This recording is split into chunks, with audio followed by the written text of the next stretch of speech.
Hai Smart Investor, welcome to Bareksa Insight. Kali ini kita akan mengenal lebih jauh tentang investasi saham. Yuk kita mulai. Memilih saham sebenarnya mirip dengan memilih pasangan hidup. Kita umpamakan seperti cari pasangan. Nggak hanya lihat penampilan fisiknya aja.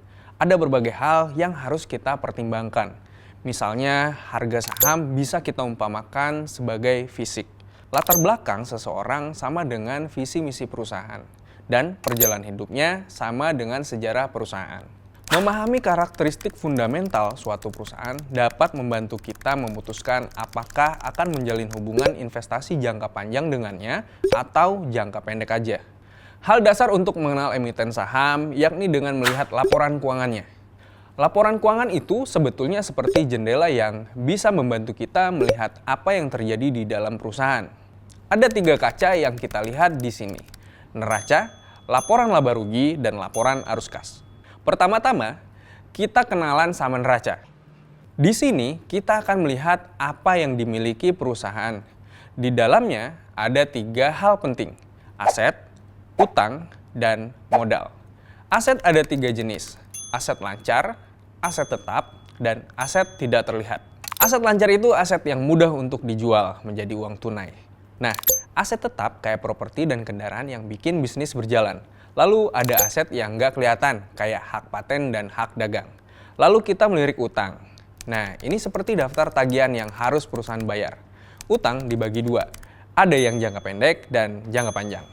Utang jangka pendek yang mesti dibayar secepatnya, kurang dari 1 tahun, dan utang jangka panjang yang bayarnya lebih lama. Modal atau ekuitas ini seperti saldo dari perusahaan yang tumbuh dari investasi dan keuntungan. Kedua, kita lihat laporan laba rugi. Laporan laba rugi ini adalah cerita perjalanan bisnis dalam periode tertentu.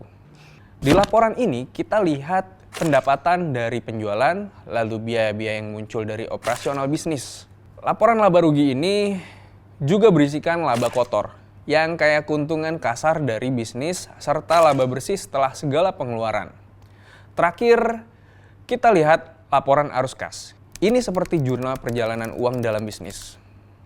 Di sini ada arus kas operasional yang mencatat uang masuk dan keluar dari operasional bisnis. Ada juga arus kas investasi yang mencatat pembelian dan penjualan aset perusahaan, serta arus kas pendanaan yang melihat uang yang masuk dari utang dan modal. Jadi, seperti kita mau mulai jalan-jalan ke suatu tempat, kita harus cek dulu kondisi jalannya kan.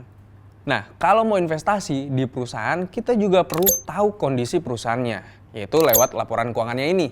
Nah, ini baru permulaan dari rangkaian Bareksa Insight soal saham.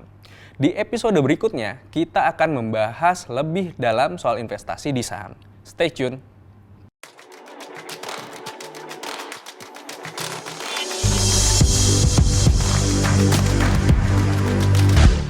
Bareksa Insight.